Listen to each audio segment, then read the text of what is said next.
Kwa sababu leo tuko wote humu na mimi hii ndo nafasi yangu kwa ajili ya kuwakilisha wananchi wangu. Niwaombe vyombo vya usalama, hata mimi nikikosea nitie ndani ili wengine wasalimike. Lazima mfanye kazi yenu, tusiwaingilie. Hata wanasiasa naona kama labda joto limeanza. Mimi nilikuwa naangalia hata ile clip, nikawa namwangalia mdogo wangu Gwajima hapa, askofu. Labda kuna joto jimboni, maana ile press mimi sikuielewa. Na niwaombe wanasiasa, tunaporudi kwenda kuchaguliwa, tukisimama majukwaani, tuahidi vitu tunavyoviweza. Mkiahidi vitu vikubwa ambavyo haviwezekani, matokeo yake mwishoni mnaanza kutafuta huruma ya wananchi. Mimi nakaa Mikocheni. Tunasubiri kwenda Japani kwa Gwajima. Halituahidi kwenda Japani, tunamsubiri atupeleke Japani. Alisema anatupeleka Japani na Ujerumani tukabadilishane uzoefu. Na mimi niliandika jina, ni mwananchi wako wa Mikocheni, tunakusubiri utupeleke. Kwa hiyo tusilete pressure za majimbo tukaanza kuingilia mamlaka. Rais ana nafasi ya kumtengua yoyote na kumweka mtu yoyote. Tusitumie uporo wa Mama Samia kuanza kuingilia mpaka state kwenda kupanga na kupangua. Hapana. Wananchi wetu kule wanatushangaa. Mimi mheshimiwa mwenyekiti, jana nimepokea zaidi ya simu 200.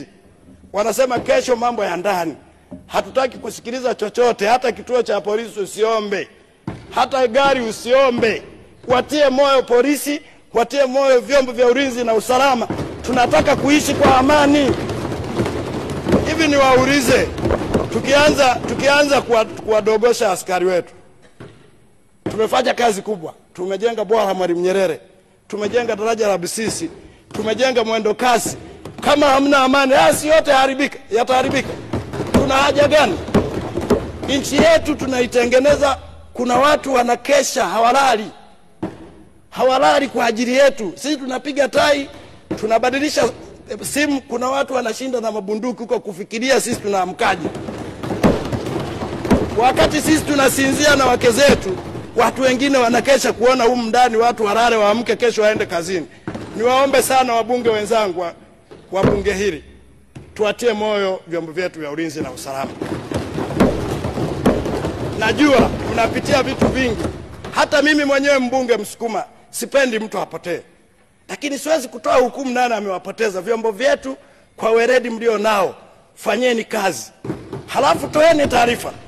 Haiwezekani kila kitu unashtakiwa kinalalamikiwa leo, kesho unatoa majibu. Hao watu wanaofanya matukio na wao wamejipanga.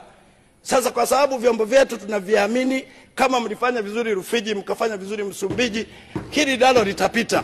Tunawaomba ongezeni weledi, lakini sisi kama wabunge hili tunaungana mkono sana na vyombo vyetu vya ulinzi na usalama.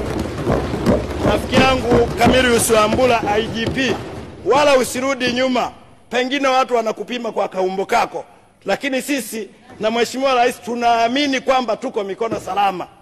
Vyombo vyote, kamanda wa migration, tena mimi nilishangaa mliwarudisha wa nini? Mngewaingiza ndani tuwapeleke na kulima. Inawezekana kule Kenya hakuna mashamba.